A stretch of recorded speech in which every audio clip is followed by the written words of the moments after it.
Great. So this is me. I work out of Dublin. That's where HubSpot have their EMEA headquarters. We've been there since 2013, and we're sort of over 400 people in Dublin. We're about 2,000 plus worldwide. HubSpot was founded in Boston in 2006. Two people came together during the MIT MBA course, found each other and said, hey, we need to rethink how marketing and sales works. And they came up with inbound marketing, they wrote the book, they built the platform, and I'll talk a bit more about that today. That's who I am, and I manage HubSpot partners, and partners of HubSpot are agencies like 65, which are a platinum partner, and I manage them and help them think about how to be successful with inbound marketing with their clients. So I wanted you to quickly just turn to the person next to you. What is your biggest sales or marketing challenge right now? Okay. If you don't know the person next to you, say hello first. Some things here, just shout them out. What did the person next to you say? You don't have to say what you said. What did the person next to you say? What are some of the big marketing and sales challenges we have? Time. Time? So just having enough time to put it all off. Okay? Good? Where to spend your money? Where to spend your money? Do you want to elaborate a bit more? Is that in terms of paid or just generally across the... Up with all the marketing channels available. Which one do you prioritise? Where to spend your money? Okay, that's good. New ideas. Okay, so there's lots of new ideas in the marketplace. What do we adopt? What don't we adopt? Is this a fad? Is this going to stay? Would this help our business? Very good. Yeah. Anything? A couple more? Realistic expectations. Okay, from reporting upwards. Yeah. So your boss is like, hey, what do I pay you for? Kind of thing, and you're like, I do work for you, and I'm really valuable, and but they're like, I want results tomorrow rather than what it takes. Yeah, we'll talk a bit about that today. Analysing the success rate of marketing campaigns. Okay, so similar again, but like more, and that's more on expectations of when you'll get the results. This is just being able to prove it and show ROI and stuff. Great.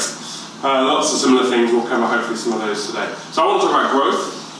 I want to think how growth works in companies, and I want to think about how today a B2B marketeer, kind of in line with the last two people, has more responsibility for growth than they've ever had.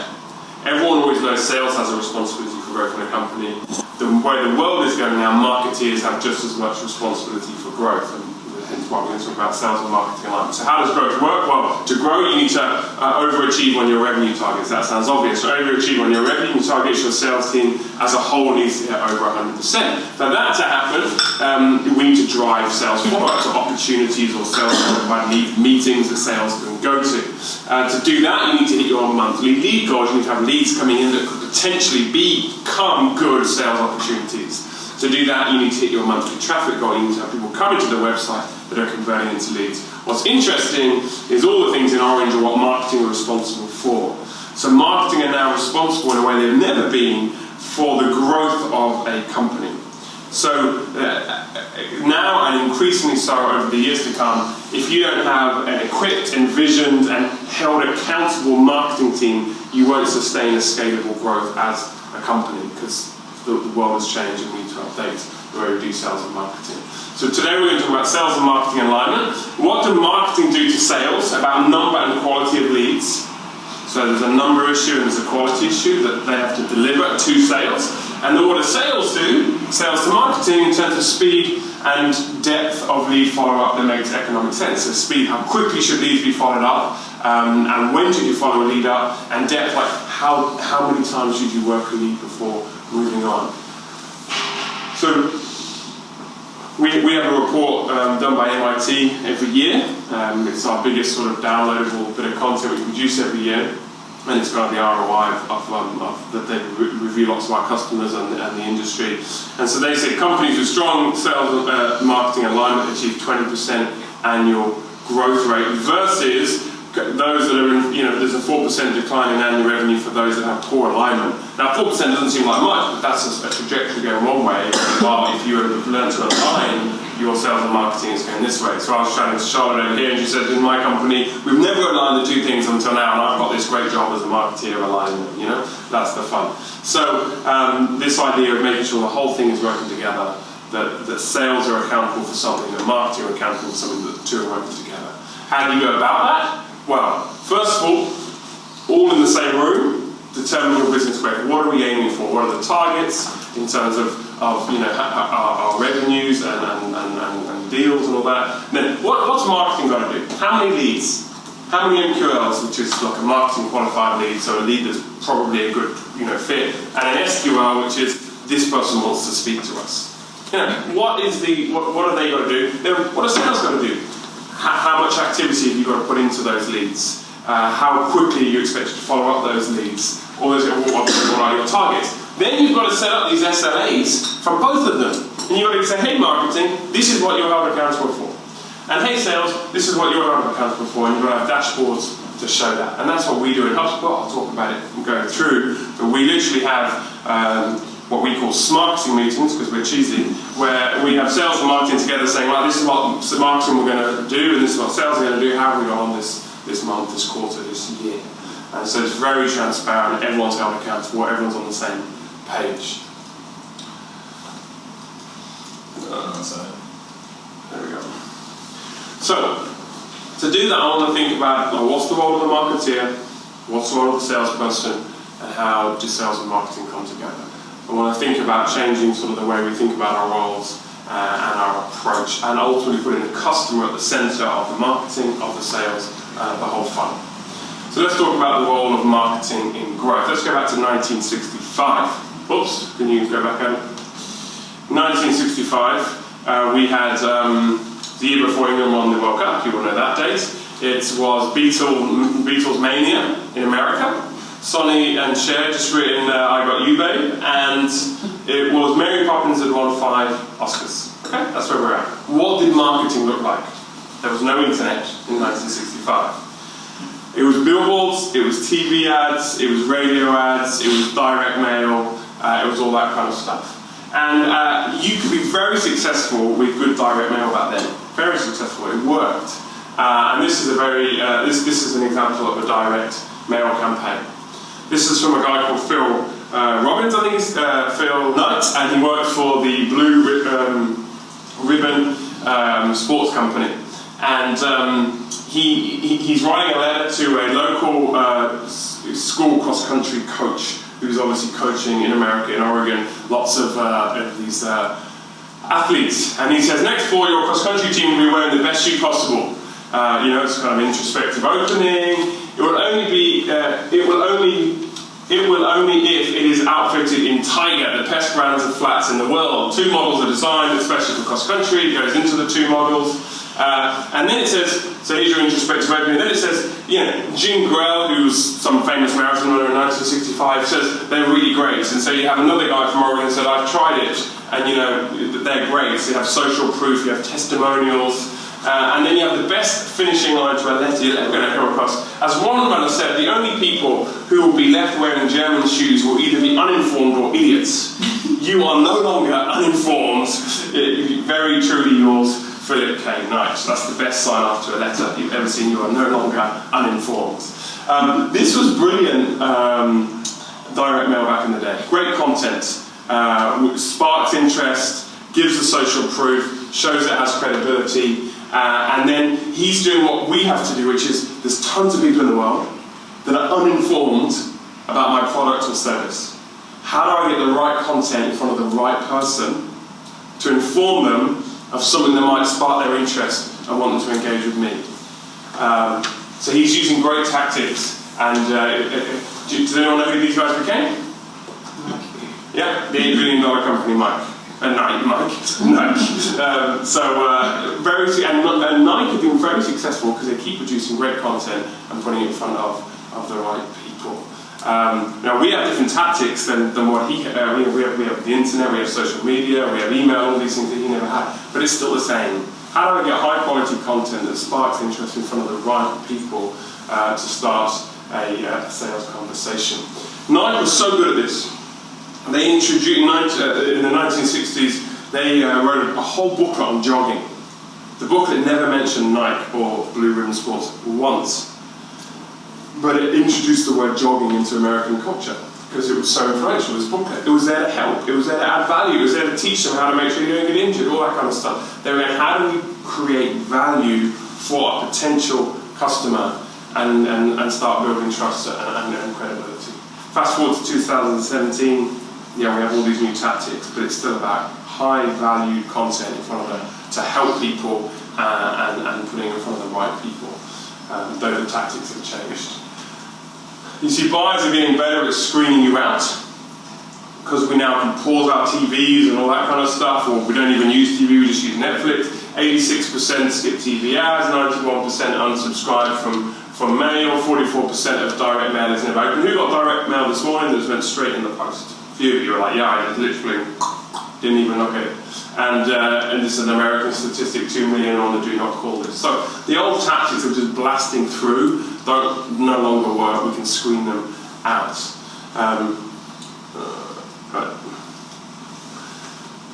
Next one, please.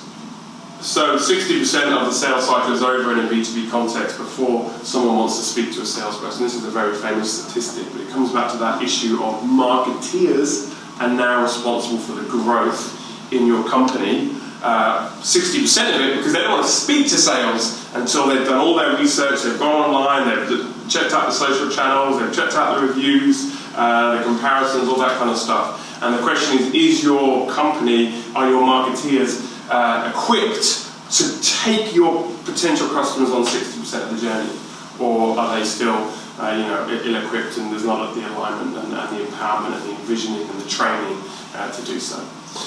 So we need to move from an outbound tactic, which is cold calling, cold emails, a buying list and just sending them out, advertising. This is interruption. This is all about the seller. This is like, I've got a message and I've just got to get it to you by brute force, rather than inbound, which is, hey, I'll call you when I have some context that you want to be called by me. I'll send you relevant emails because I know something about you. I'll use great content and I'll give you some free tools that you can start using. So I'm going to pull you in. It's buyer-centric, it's on your terms, it's as you want it. So we need to go from that blasting and that irritation of like, oh, can I screen this out, versus alluring and intrigue and value and helpful. That it needs to change. What are the stats? Again, what does the MIT report show on this? 54% more leads are generated by inbound tactics than traditional paid marketing. You can go and download this report online, HubSpot.com/ROI. You'll find the report, you'll find the ROI calculator, which you can use to start thinking about it for your own business. Companies are 3 times as likely to see higher ROI on inbound marketing campaigns, and 16 grand is the average company save per year by investing in inbound marketing versus outbound. That's what they found now. Now we've been doing this for 12 years, and so the report gets more and more, I guess, robust, and there's more data to source from. So let's say you're convinced. You go, cool, that's why I'm here, Steve. I was convinced we need to change. We are on on the trajectory of changing our business. How do I go about implementing this? How do I start creating this repeatable, scalable funnel where marketing are responsible for the first part, 60%, and then pass it off to sales? So let's talk about awareness at the top of the funnel, conversions at the middle of the funnel, and then revenue and sales at the bottom of the funnel. And talk about typically where people might have problems and how we can help with those problems. You just take that mouse off next. So, increase in awareness. We just talked about it here with the old Nike example. It's about having great content and making sure you distribute it in front of the right people. There's 3.5 billion searches on Google every day. People are looking for stuff every day. Is your business positioned to be found? Is there content out there? And have you thought about who you're writing it for, making sure you're distributing it correctly? Now, the problem with the content game, our friend at the back knows this, it doesn't happen overnight. So most, there we go, so every piece of content is an opportunity to get found. With all the channels, 3.5 billion searches in Google. So most people forget that this is how content and search works. That it takes a bit of time, and you start something here and you start getting real results 6, 12, 18, 24 months later. And so most people give up here because after 6 months, I didn't get the results I wanted. And they're used to paid advertising, and we'll come to the place of paid advertising. But paid advertising is obviously you just pay for it, it's like turning on a tap, but as soon as you turn the tap off, it's gone. It's like renting versus owning. When you rent something, you're like, hey, I'm just paying for this as long as I pay for it, and then I have no asset here. And once I stop, I'm kicked out of my home, I don't own this. And so we want to move to the own stuff, where even when you stop paying, you get great results and you can get great leads and revenue. But it won't come overnight. You should definitely use paid at the top then, in the first 6 months, first 12 months to help you, but you need to have the plan in place and the vision in place and the senior leadership on board to go, we need to play a long-term game alongside the short-term game, otherwise we'll never play the long-term game. Here's some statistics. So HubSpot, we have various targets, as I said, that marketing are held accountable for, and they have a certain number of leads that they're held accountable from our blog. 70% of the leads that come from our blog came from old blog posts. Could be written 5 years ago, even 10 years ago. And someone searches something, we wrote a great blog on it ages ago, it got found, and then they start on a journey with us. 56% of our leads in any given month come from old campaigns. Now we generate over 60,000 new leads a month. So we're generating over 30,000 leads every month that were not from that last month's marketing activities. They could have been from 5 years ago. Because we've got all this asset, we own it, we don't rent it, and it's ours. And so our founder is sort of the famous thing, Brian Halligan, he used to write, do the landing pages and write the ebooks way back in the day when it was a 5-person company. Who knows, maybe one of his old original ebooks and landing pages is still generating leads today, 10 years later. But you get the principle. Too many people don't have the long term in mind when it comes to content and therefore give up. Definitely supplement it, use paid for the first 6 months to make sure that you do get some quick wins, but you have to have the vision in place. This is the type of leveraging that you get by doing inbound. I don't know why that slide is in there. Am I going backwards now? No. So, what's a conversion? Conversion, really simply, is I give you something of value, an ebook, a guide, a calculator, an online tool, a free product, consultation, and you give me something, personal information, obviously, email, phone number. The greater the value, the more you can get. If I'm just going to give you some pretty standard, white paper, I can probably just ask for your email and nothing else. If I'm going to give you this ROI report that takes us 3 months to produce, where we interview 2,000 marketeers and salespeople, you bet your life I'm going to get about 20 things off you for you to download that big report. So the higher the value, the content, the more you spend on that, and the more premium it is, the more you can ask for, and that's the trick to conversion. And conversion is key in that you have to work out what is the conversion path for each person, and it needs to be a tailored conversion path. And so instead of just having this generic, hey, we're going to offer we're going to offer everyone the same thing, you need to think, how do we tailor the conversion for different people? And so customers don't want to feel like they're part of the crowd. Let me give you 2 examples. I'll give you the general and then we'll go on to the specific. If you go to Starbucks, it's like a conveyor belt in there typically. There's a franchise, there's all these staff, and they just know what their job is and they get on with it. And typically, in my experience, it's a pretty impersonal experience. The only bit of personal experience you get is your name on the cup. They go, what's your name? And they shout out, and like crumbs, and they write it on the cup. And it's kind of gimmicky personalisation. It's probably more to help them know who they should give the coffee to at the other end.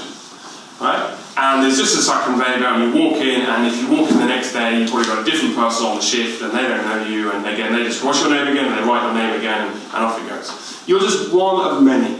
And it's not a personalised experience, it's not necessarily an enjoyable experience, it's effective in terms of giving you a coffee, but it's not personalised. And so customers don't want to feel like that when they visit your website or engage with your marketing. I'm just one of many. These guys are just like treat me like everyone else. They have a clever bit of software that says, hi, Mr. First Name, like Starbucks do. But apart from that, this is just a generic message with my first name at the top. That's how most companies are doing marketing today. And they think, look how clever we are. And really, everyone knows I'm just being spammed. We want to know that we're different, and we are different. We have different goals, different challenges. So, I live in Dublin. It's boutiques, coffee shops, and people are really into coffee in Dublin these days, and they're springing up everywhere. And why? Well, better quality of coffee, clearly, but the other thing is it's a much more personalised experience. So we have a famous coffee shop called 3FE, just around the corner from where I work in Dublin, and he was a world barista champion and things at one point. But I go in there, to my way to work, so I go in there, and the first time I go in there, they go, hi, what do you want? I say, I'll have a latte, please. Cool, give me the latte. Come back the next day, hi, oh, I saw you yesterday, what's your name? Steve, give me the latte. and walk out. I go in there every day. And the next one is, oh, hey Steve, you work around the corner. Yeah, I work at HubSpot. Just in the office. Oh, yeah, we know other people from HubSpot. Do you know Clodo? Do you know, oh, yeah, cool. Off you come back the next day. Hey Steve, it's a latte, isn't it? You work at HubSpot. By the way, I was thinking, do you know this person? And suddenly it's, and by 6 months' time, they're like, Steve, how are your kids? You know, because they've got to know me as a person, because there's not a conveyor belt inside. There's the same 5 or 10 people that work there, and they get to know you, and you actually become a customer that is different from every other customer. This is how marketing should be. This is how your website should be. This is how your email should be. This is how your social should be. Not the Starbucks experience where we've got a first name and we're going to pretend we know you. It's we actually know you, we've learned about you, and our messaging and our engagement with you is very different. So, that's the key to conversion, working out who is this person and what should we be offering them and how should we be helping them on their journey. And HubSpot as a software enables you to have all that context so you can offer the right call to action and things like that, which we can come to in the Q&A if you want. So let's talk about awareness. We'll talk about awareness is all about the content and the long-term game. Conversion is all about that personalized experience. Now let's talk about revenue. You wanted to create this repeatable, scalable funnel. Marketing, sales are completely aligned. And how do we get to the revenue side? So say you're like this guy who goes, yes, I now have leads. As a marketer, I've achieved my job of generating leads for the company. Is that job over? Absolutely not. The marketeer has something very vital to do. The marketeer has to give all this context of who this lead is, what they've done, what emails they've engaged with, what social media they've engaged with, have they viewed the pricing page. We want to know all the things that this lead has done up to this point. We want to be able to track it. Did they view that tweet? Did they open that email? Did they view this part of our website? And so we've then got to give all this context to the sales teams. And so a simple shift in mindset can transform your entire marketing and sales operation. Simple is not easy, as Charlotte and I were just talking about. This is saying to sales, I can be of value to you because not only can I give you leads, I can tell you loads about these leads so it becomes the boutique coffee shop experience, 3F3, not the Starbucks experience, when you call in, because you're calling in with all this information, with all this background. But you need to align marketing and sales so that they go, oh, we get this is what we want, let's work together. So now let's say you do that. You've generated, you've got people to your website, you've created lots of great content, they found you, they then engage with you because you've offered them something of value, and then you're serving up this lead to your sales team and with lots of context around it, so it's an intelligent conversation. Well, now, today, the buyer has all the power. They know more about you. They've done that 60% of the journey before they've spoken to you. They can go on all their social media channels to get proof about whether you're actually good and your customer service is good. They can find out all that. There's normally kind of different things they can evaluate in advance. So they have all the power. In the old days, you had all the information about your company and they didn't know it and you could pitch it. Now, they have all the information about your company already in the open marketplace, so they've got a position of power. A legacy sales process then, if you think about the way that now that they have the power rather than the salesperson, in the old process it was the salesperson who had the power. Hey, you don't know anything, let me tell you. And now it's like, no, we're in a much more level playing field. A legacy sales process is centered around the way people sell instead of how people buy.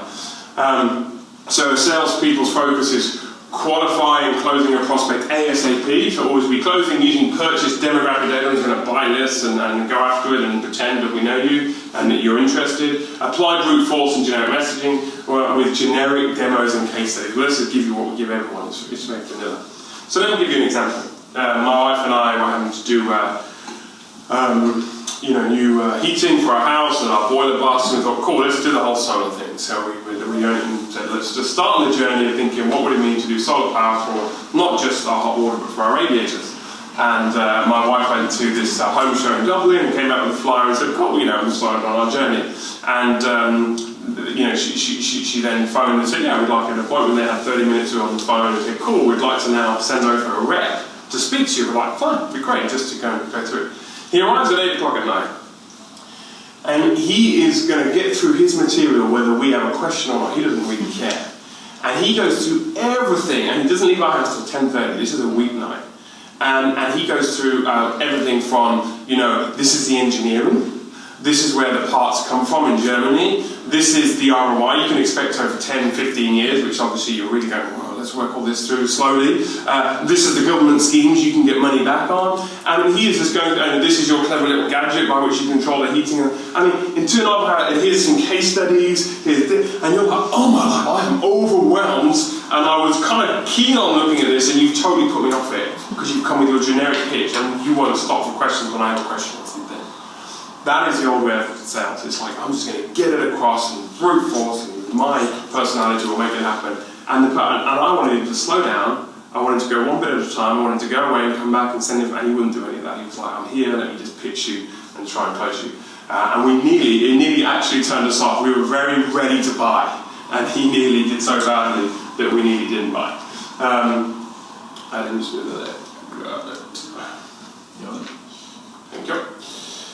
So the same old tactics just don't work. How have sales teams responded? Typically, sales teams have responded by doing this. Let's automate. Let's just try and get faster.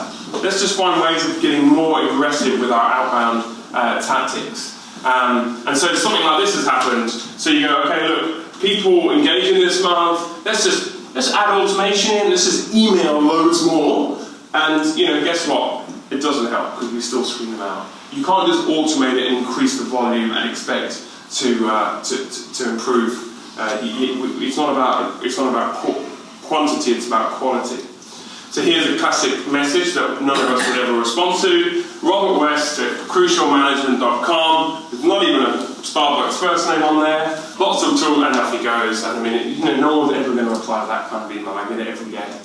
It turns out you can't just automate crappy sales and marketing. You can't just go faster and faster and harder and harder. If it's crappy, it's crappy. You need to think about the quality. So sell on to others as you would have them sell on to you. A very big philosophy in my life.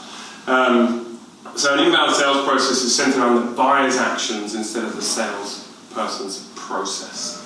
It's buyer-centric, as I've been trying to say the whole way through. Salespeople start with inbound interest, using context to connect. So remember, marketing has generated the lead. Marketing is serving the lead up to sales, saying, hey, we know these 3 or 4 things about them. We know where they live, we know what they're interested in, we know what pages they've viewed, we know what forms they've downloaded. You've got some intelligence when you pick up the phone and say, hey, I understand you're interested in this area of our company. And they're like, yeah, we are actually, rather than just a generic phone call.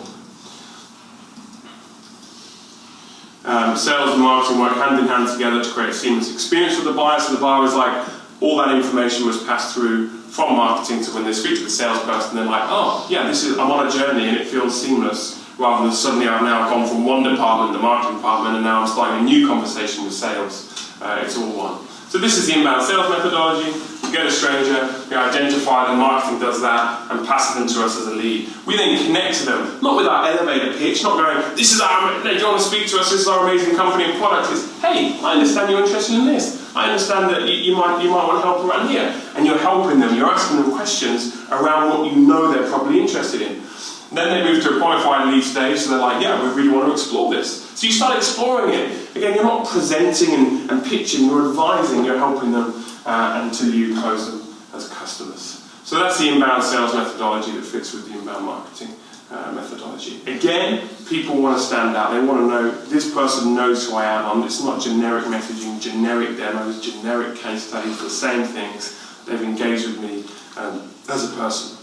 So here's an example of the contact timeline in HubSpot. So this is how you get your 360-degree view of a customer in HubSpot.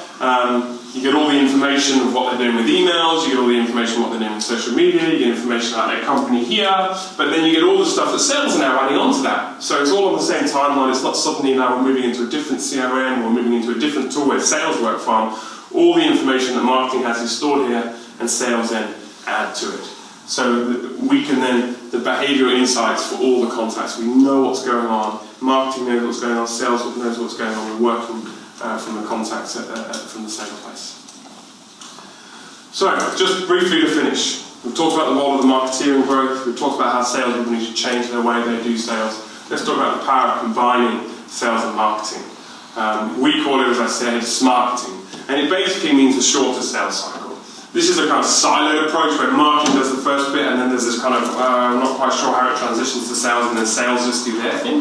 And it's quite long, and there's lots of steps. This is how an aligned sales process works.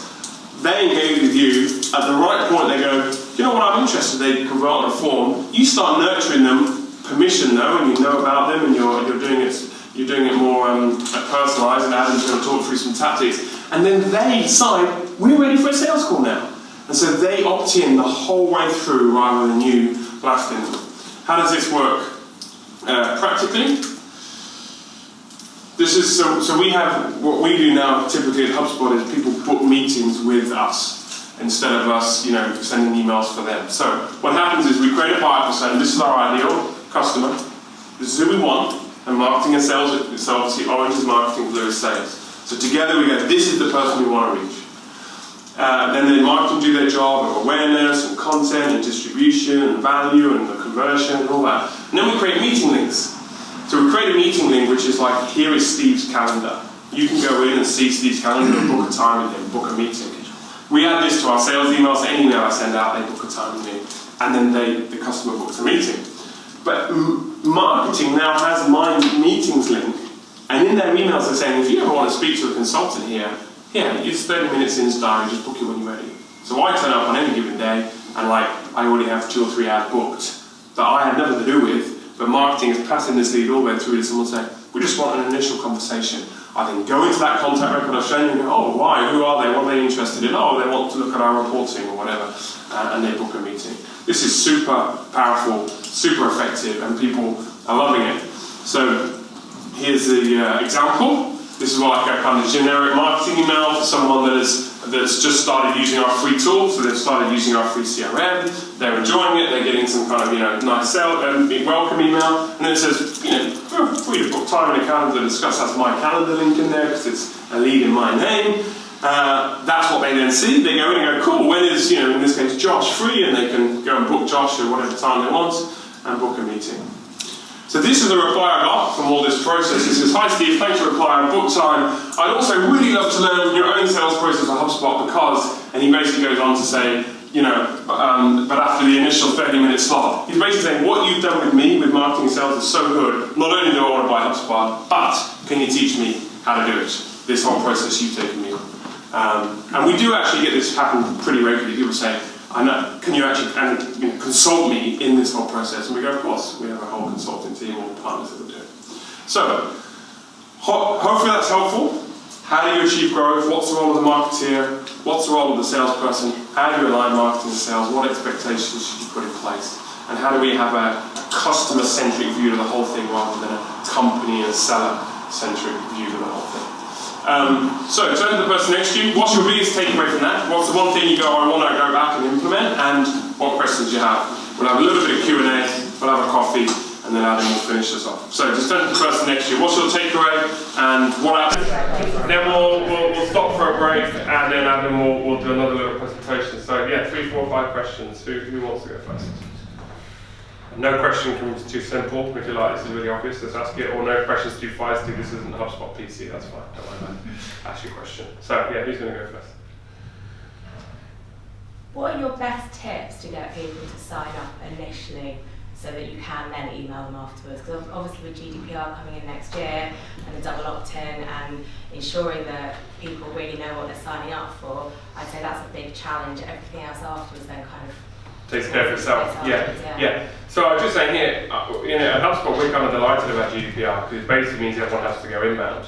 So we've been doing it for years ago, and this is how everyone wants to engage, and now they're legalising it, making so this is the rules, so means you have to do it. So in one sense, what GDPR from our side is like, great, you have to opt in. Brilliant, we've been saying that for years, let's not blast people. So the content thing I was saying, like the value and the opt-in, you're going to have to work really hard on these pieces of content that everyone wants, that they're willing to give you. So we were having a great conversation at 6 o'clock yesterday when we were doing some brainstorming around this, around things like online calculators and online stuff where they literally, and HubSpot, our version is the freemium model. Come in and use our software for free, cool. They would get there. So it's got to be so valuable that they go, I don't mind giving you my stuff, I want it. So that's going to become, more and more important, the value of the content. And in which case you're going to have to slow down, spend more time planning it, more strategy behind it, more research into it. And the way Google's working now, which I didn't have time for here, is this whole, pillar and cluster. So your pillar pages and your cluster stuff, there's lots of stuff online at HubSpot, we can help you with that. But the idea is you have this pillar page, which is a key converting page, which has this really high bit of content, and then you have all this feeder content that comes into it. And Google starts to see that, and then you put some paid advertising around it. And so these pillar pages are going to be key, like for your website structure, and then that's where your golden bit of content is going to be. And so you're trying to drive everyone on a certain topic to this pillar page where there's this great bit of content. You're not offering loads and loads and loads of conversion paths all the time. You're saying, no, just come to this one, everyone, everything's coming into this one. So yeah. Good, great question. Any others? With content being so successful in recent years, also now going back to even like United example from 9 years ago, but specifically like now 2017/18, where you've got your lead magnets, your PDF downloads, etc. What do you see being not the next big thing, but when everybody's doing content and lead magnets and everyone's getting better at it? Yeah. Those at the front of the field, like yourself and HubSpot and others, what are they going to be doing in 5 years from now to differentiate themselves from everybody else? Yeah, well, we're going to talk about growth bots and AI. So Adam's going to talk about that. So we've just gone into that. We've acquired companies, and that'll be our 2018 using AI and bots. And Adam's going to show you some cool stuff. And so your whole website becomes this personalized interaction with a bot and all that kind of stuff. So that's going to be one of the trajectories. Another thing which they've got it here, account-based marketing, and we just challenged the gentleman here about more sort of targeted enterprise stuff, where you kind of know we've only got a few people we want to go after, and so how do you do ABM? So again, we've acquired an ABM company, and that's really at the bottom of the funnel where you're going very niche. And then the other thing, I think there's something around videos that is obviously, I don't know how long it's going to be around for, but it's very, you have to be able to do video nowadays, really. You have to have great videos, and it has to be well distributed on social media. So that's not so much for the opt-in, but that's how the video seems to be huge. So that's going to be, so what HubSpot, we do loads and loads of videos now and stuff. And we do that for free, I noticed. You have all these tutorials, all these demos, all these fun videos, it's just, but it's obviously part of engaging people, yeah. And one question, if you don't mind. Do you foresee a situation in 2050 Blade Runner kind of style where the world's just saturated with content, and what is to cut through? How do you cut through? Well, I'm probably not qualified to speak about the information age in 2050. But I think, look, all I know on that one, because it's happening now. It's happening now, right? Yeah. It's like, how do I cut through? It's all about that quality. You've got to have such high quality now. Right, okay. And so you've really got to think, instead of like volume of content, it's not bad to get. Are we going to go full circle with this whole part of content and want to go and speak to somebody? Maybe, who knows? But we're more going to go with the AI things. We're going to start sending direct mail out. Yeah. Ironically, I do this one of my personalised letters, and he gets loads of, but it's very targeted again. So, there is something, isn't it? Blade Runner is a fascinating film on like where the world could go and how dehumanised and boring and soulless it can all become. But anyway, that's not into philosophy, which I did. In terms of like how it can track where leads have been generated, we started implementing lots of plugins on the website so people can WhatsApp us, people can Facebook message us. No. Does that? That's the fire alarm actually. You can check it out. Keep going. And HubSpot monitor that kind of interaction on the website as well, and if it generates through to make a lead. With WhatsApp. Just monitor plugins and everything like that. Yeah, we don't have we don't have a plugin with WhatsApp that I know of at this stage. There must be, and there's probably a third party that's doing it, but we don't. It's not native to our platform at this stage. Yeah. Typically we'd be going, here's your social channels, here's your website, here's your email, we put all that insight in, and then we use SMS, I guess, so you'd have that insight. So I'm sure there's a third-party integration with WhatsApp that's almost done, but it's not as standard yet. I work for a very old-school company where e-shots are seen as groundbreaking. Don't throw them. What would be your starter for 10 to kind of get a buy-in? Because as you said before, things take 6+ months. If I go and to my FD and have an idea, he says that's great, but what's it going to bring in? And I've got to say I can't show him that initially. How big is your database? Good leads, not just all the rubbish. That's the thing. Oh God, I can take over this thing. It depends on, because we've got different customers and therefore different messages. So, say there's probably about 3,000 people, like businesses on there. Okay. And do you have any web pages that have got good traffic? At the moment, no, but we're launching a new website on Monday, so yes. Okay, so you will do and hopefully start ranking. Okay. Yeah. Is he willing to do paid at all? Paid, pay for a bit of I'm traffic. not sure he knows what it is. Doesn't know what it is. Okay. But that's why I could bring it in. So Yeah. this in order to. Yeah. So the three you got to think quick wins. Okay. So I think that educating your senior leadership in terms of this is a long-term game is key. But your FD's going, yeah, whatever. I've got to hit my numbers and I've got my books to balance and all that. So you got to think of quick wins. The 3 quick wins. So your messaging does need to be tailored so you don't put them off too much by the long-term story. And it's true, you can get quick wins. The 3 quick wins you can get are make a couple of pages really on your website really high volumes of traffic, and therefore add some conversion paths on there. You'll start to see leads coming in immediately. But you have to have high traffic. So there's no point having a conversion path on a website that's got like 10 visitors a day. Yeah. But if it's got thousands of visitors a day, you will start getting leads coming in.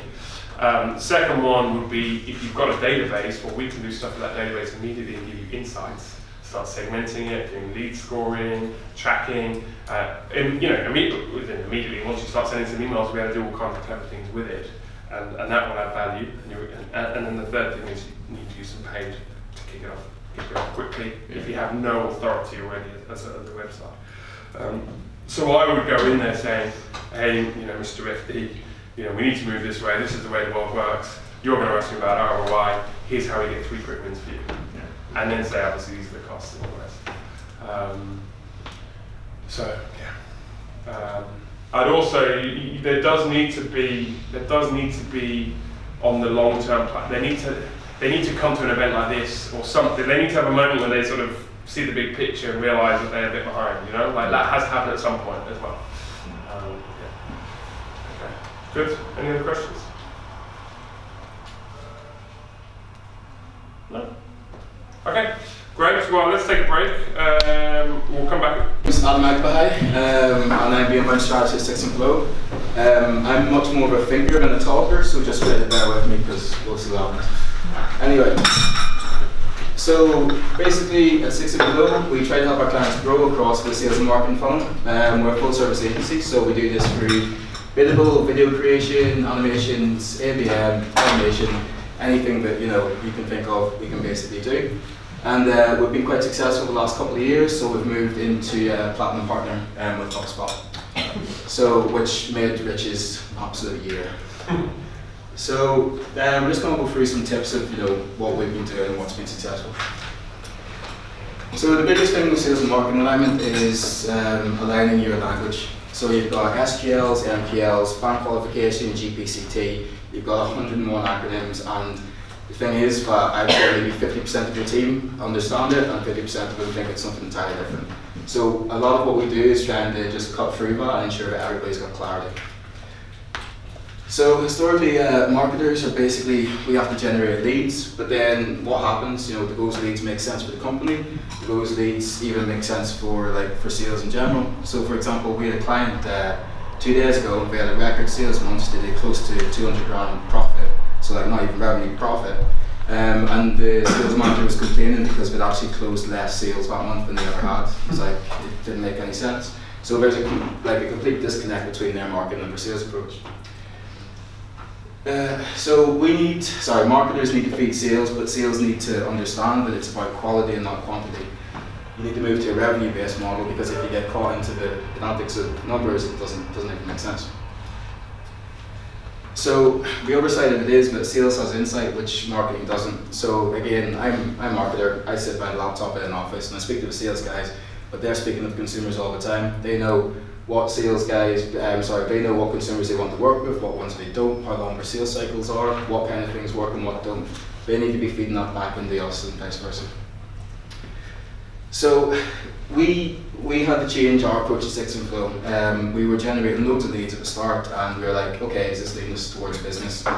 And we decided that instead of trying to generate leads, we were going to generate meetings. So Steve earlier on went through sort of the meeting links and how that worked. And now our job is to make sure that whenever Charlotte gets in the door on Monday, she's got her diary, she already knows who she's got to call, and she knows who these people are, and she knows how long she's got to speak to them for. So that's our task now as marketers.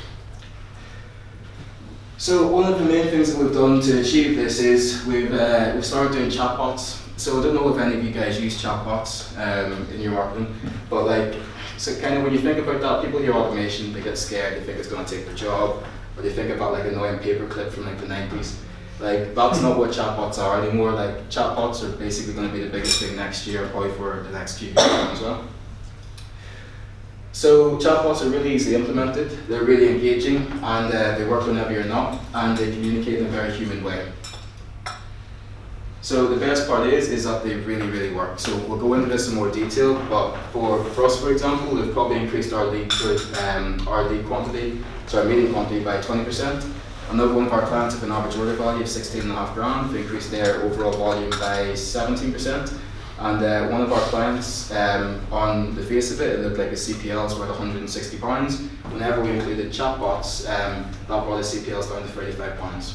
So it's having a great deal of effect. So you can do quite a few cool things with this. Basically, this is an example of a chatbot landing page. So you go through all the normal means, you click through the content, you land on this, and let me just start the video. Oops. Steve, you remember back doing this? Yeah. No, that's alright, got it. Oh, just pick it up again. So you click through an advert, it lands on a page, and as you can see, it's quite natural.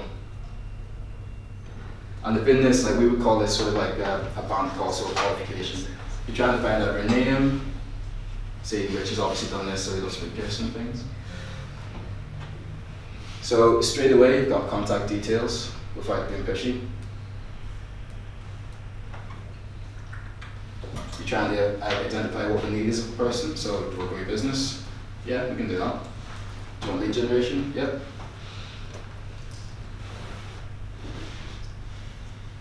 Next thing, so what's your main issue? So identifying the problem. Okay, and then trying to sort of get additional information. So do you want sales automation? Yeah.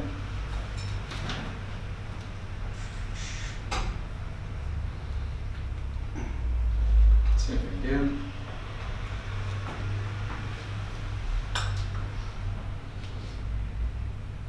And then basically by the end of this phone call, this would be like a 50-minute phone call with a salesperson. We've had a 3-minute interaction with a chatbot. We've identified what we need is, we've worked through the process of getting our details, and then we've ended this with consent basically for us to give them a call tomorrow. So, and we can do this 24 hours a day because we don't have to have Charlotte and 5 AM in the morning chatting people.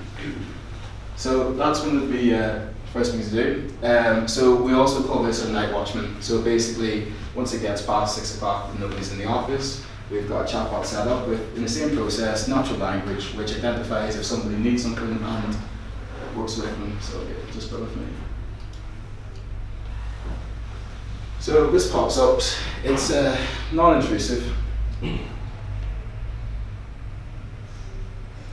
So again, what can I help you with? Identifying a need straight away.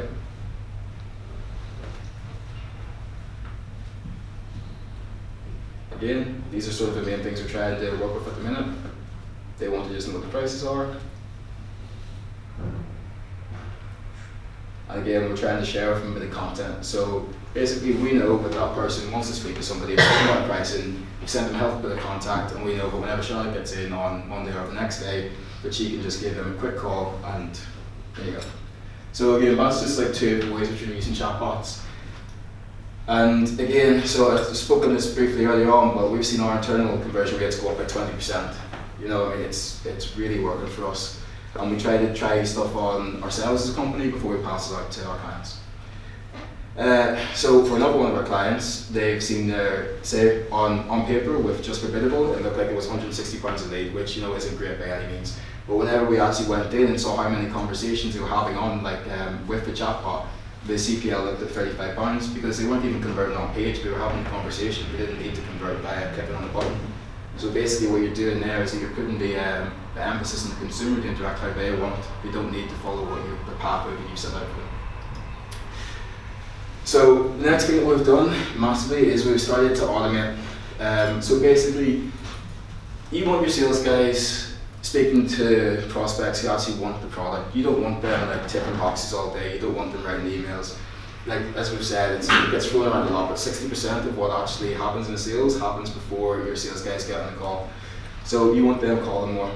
Sales processes are massively repetitive. Like I said, yeah, it's great to have a personalised handwritten email every time, but how many people have got time to do that? And how many people have got time to do that on scale? It doesn't happen. So whenever we start working with a client, we're lucky if they try to lead more than twice, simply because we don't have time to. We were working at the sales floor about 2 years ago whenever we first started, and they would literally try a number 4 times, and in that day, if they didn't get through them within those 4 times, we just chucked it away. So they were just churning through tons and tons and tons of data, and we went to them and basically said, like, this is garbage, you need to change it. So on average, it takes 4 to 7 attempts to get through to a prospect. So in effect, they were losing, I'd say 50% of their actual database before they actually got through to anybody. So what we did for them was we put in an automation process where if they didn't contact the lead, then they backed off for a day, then they got basically sent an email that said, like, are you still interested in this? Then they get sent a reminder that said, okay, they've interacted with this email, now you try them call. If this went on for 4 or 5 times, and then if we didn't manage to get through by, say, within a week, then okay, they could throw it away. But they had tried that lead several times in that process. And again, what we also did for automation was that in the latter stages of it, we used follow-ups, homework, contracts. I mean, we use it in our sales processes all the time. In fact, the fact that most of you are here is probably because you've been through an automation process. And as we say, it's paying dividends for us. So another big thing with which we've been trying to implement is sales and marketing need to have the same vision, the same goals, and the same drivers. I gave the example earlier on about the person who was complaining about how many sales they've done, even though they've done a record month. So unless your sales and marketing team know exactly what they're aiming for, it's just doomed to failure to start. So sales have incredible insight which we can use in our marketing, and marketing should have ROI insights about how we can go back to sales. So sales guys are really good at identifying problems and identifying what content can be used at the top of the funnel. So we go through this exercise, we try to do it basically every 3 to 4 weeks, where we'll come in and we'll just write down all of our sales, all of our clients down, and we'll just say what are we actually trying to solve for a consumer? Like, why would the consumer buy this? Is it simply down to price, or what's the actual reason? And once you can identify that and bring the sales team into that, then we can base all of our content around solving that problem, and that gives us much more scope of how we can actually create effective content for that.